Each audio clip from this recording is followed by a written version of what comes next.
इत्यादी प्रश्नांवर दिवस रात्र एक करणारे अजितदादा.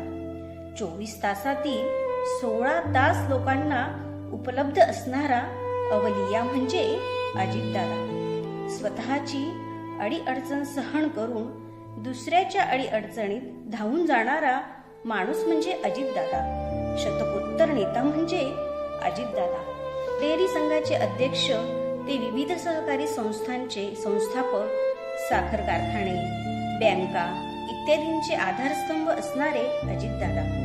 खासदार, आमदार, विरोधी पक्षनेते, महाराष्ट्र राज्याचे सर्वाधिक काळ व सर्वाधिक वेळा उपमुख्यमंत्री झालेले अजितदादा. आपल्या सर्वांचे लाडके अजितदादा आज आपल्यात नाही हे म्हणणे चुकीचे होईल, कारण दादा मृत्युंजयी योद्धा आहेत. मृत्यू फक्त तुमचे भौतिक अस्तित्व नष्ट करू शकतो, परंतु तुमचे नाव, तुमचे कर्तृत्व, तुमचा नावलौकिक आणि लाखो करोडोंच्या हृदयात असणारे स्थान नष्ट करू शकत नाही. महाराष्ट्रातच नव्हे तर देशाच्या कानाकोपऱ्यात असे स्थान मिळवणारी व्यक्ती म्हणजे फक्त आणि फक्त आपले दादाच आहेत. म्हणूनच आपण दादांना या चित्रफतीद्वारे मृत्युंजय योद्धा अजितदादा पवार असे नाव देत आहोत.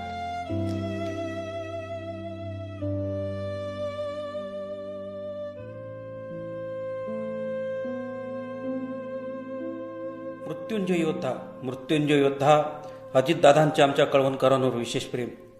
आमचा कळवण तालुका दादांनी जणू दत्तकच घेतला होता असे म्हणता येईल. दादांनी आमच्या कळवण शहराला व तालुक्याला भरभरून दिले. या तालुक्याचा चेहरा मोहरा बदलण्यासाठी कधीही निधी कमी पडू दिला नाही. त्यामुळे आज दादा आम्ही खऱ्या अर्थाने पोरके झालो आहोत असे वाटते. दादा आपण 23 जानेवारी 2011 रोजी पुनर्धरणाचे नामकरण व जलपूजनासाठी आले होते. कसमादेचे भाग्य विधाते, माजी मंत्री, आमचे श्रद्धास्थान ए.टी. पवार साहेबांनी त्यांच्या अतिशय भगीरथ प्रयत्नांनी कसमादेचं नंदनवन करणाऱ्या पुनर्धरणाचा प्रश्न मार्गी लावला.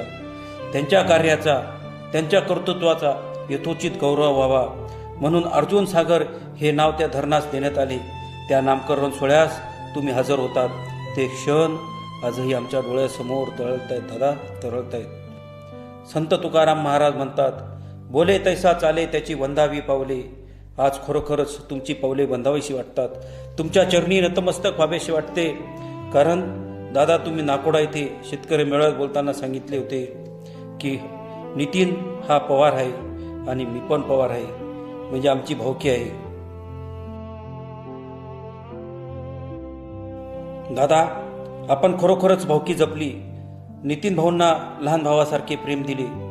स्वर्गीय ए.टी. पवार साहेबांच्या स्वप्नातील ओतूर धरणासह जामशेत, श्रमभुवन इत्यादी धरणांच्या प्रश्नांबरोबरच कळवण तालुक्यातील पाणी, रस्ते, वीज, शिक्षण, आश्रमशाळा, बस स्थानक आदी प्रश्न तुम्ही मार्गी लावलेत. दिलेला शब्द तुम्ही पूर्ण केलात, म्हणूनच तुम्ही कृतीयुक्त नेता आहात हे सिद्ध होते. कृतीयुक्त नेता आहात हे सिद्ध होते.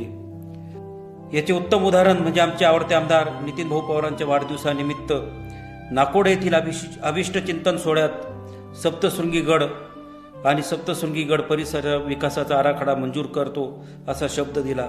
तो दुसऱ्याच दिवशी मंत्रिमंडळात मंजूर केला आणि शब्दाला पक्का असणारा नेता ही आपली प्रतिमा अधिकच दृढ झाली.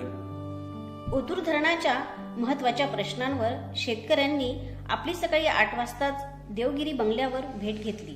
आपण तात्काळ सांगितले की हा प्रश्न मीच मार्गी लावणार आणि जलपूजन करायलाही मीच येणार. त्याप्रमाणे ओतूर धरण स्थळावर भेट देऊन प्रश्न मार्गी लावला. निधी सुद्धा दिला. पण दादा तुम्ही जलपूजनाला येणार हा शब्द नाही पाळणार. ही आमची तक्रार आहे दादा, ही आमची तक्रार आहे. जलपूजनाला तुम्ही हवे होते दादा, तुम्ही हवे होते. जलपूजनाच्या वेळी त्या प्रत्येक थेंबात दादा फक्त तुम्ही आणि तुम्हीच दिसणार.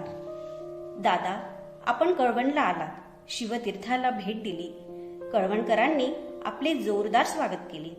छत्रपती शिवरायांच्या अश्वारूढ पुतळ्याचे दर्शन घेत शिवस्मारक समितीचे अध्यक्ष माननीय श्री भूषणदादा पगार व समितीच्या कामकाजाचे मन भरून कौतुक केले.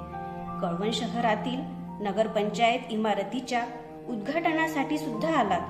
त्यावेळी बोलताना शहराच्या विकासासाठी निधी कमी पडू देणार नाही हा शब्द नगराध्यक्ष माननीय श्री कौतिक महाराज पगार यांना व समस्त कळवणकरांना दिला आणि त्या शब्दाचे आपण पूर्णतः पालन करीत अनेक प्रश्न मार्गी लावले. कळवण येथील नवीन पंचायत समितीच्या वास्तूचे भूमिपूजन सुद्धा आपल्या हातूनच झाले. ते कळवण तालुक्याची अर्थवाहिनी असलेली बँक, प्रगतीची संजीवनी असलेली बँक, दी कळवण मर्चंट कोऑपरेटिव्ह बँकेच्या संचालक मंडळाने आपणास विनंती केली. त्या विनंतीचा मान देऊन 2 वेळा तुम्ही बँकेला भेट दिली. बँकेच्या कामकाजासंदर्भात समाधान व्यक्त करीत कळवण मर्चंट बँक 500 कोटीची बँक हो अशा शुभेच्छा दिल्यात. कळवण तालुक्याची ज्ञानगंगा असणाऱ्या कळवण एज्युकेशन सोसायटी संचलित RKM विद्यालयाच्या नूतन इमारतीच्या भूमिपूजनाच्या वेळी विद्यार्थ्यांच्या सर्वांगीण विकासासाठी मी आपल्यासोबत आहे. CSR निधीतून इमारत निधीचे आश्वासन दिले व ते पार पाडले हेच आपले खरे वैशिष्ट्य आहे. त्यामुळेच दादा तुम्ही सतत आमच्या सोबत आहात ही जाणीव होत राहील. विशेषतः आम्ही लाडक्या बहिणी तर तुम्हाला कधीच विसरू शकणार नाही दादा, कधीच विसरू शकणार नाही. दादा तुम्ही जिथून असाल तिथून आपल्या सुनेत्र नयनांनी आमच्यावर कृपादृष्टी असू द्यावी. दादा तुमच्या सुनेत्र नयनांनी आमच्यावर कृपादृष्टी असू द्यावी हीच विनंती. दादा तुमचे कार्य आणि तुमचं कर्तृत्व पाहून आम्ही भारावून गेलो आहोत. आम्ही शब्द देतो दादा, तुमचं कार्य आम्ही पुढे नेऊ. तुमचं कार्य पुढे नेण्यासाठी आमच्या आदरणीय सुनेत्रा वहिनींना आम्ही प्राणपणाने साथ देऊ हा शब्द देतो. दादा तुम्हाला आम्ही शब्द देतो. अरे बेट्यानो, इतक्या लवकर मी काय जात नसतो तुम्हाला सोडून. हा मला बी अजित पवार म्हणतात, पण गऱ्यांनो नियतीचा खेळ बघा. खरंच आज माझा हा प्रवास इथंच थांबतोय. मी नेहमी म्हणायचो राजकारण आपल्या जागी आहे, पण काम महत्वाचं. लोकांनी मला कामाचा माणूस म्हटलं, तीच माझ्या आयुष्याची सर्वात मोठी कमाई होती. आज निरोप घेताना मन खूप जड आहे, पण एक समाधान आहे की शेवटच्या श्वासापर्यंत मी तुमच्यासाठीच धावत होतो. मी तुम्हाला शब्द दिला होता, जोपर्यंत माझे हातपाय चालतात तोपर्यंत तुमचं भलं करण्यासाठी मी झटत राहील. नियती बघा कशी असते. आज माझ्या हक्काच्या बारामतीच्या मातीत तुमच्या सेवेसाठी येत असतानाच माझे हातपाय कायमचे विसावले. पण मला अभिमान वाटतोय की मी रिकाम्या हाताने नाही, तर तुमच्या कामाची फाईल छातीशी धरूनच या जगाचा निरोप घेतोय. शेवटच्या क्षणीही माझ्या डोळ्यासमोर फक्त तुमचा चेहरा होता. साहेब, निरोप घेतो. दादाची ड्युटी संपली. सुनेत्रा,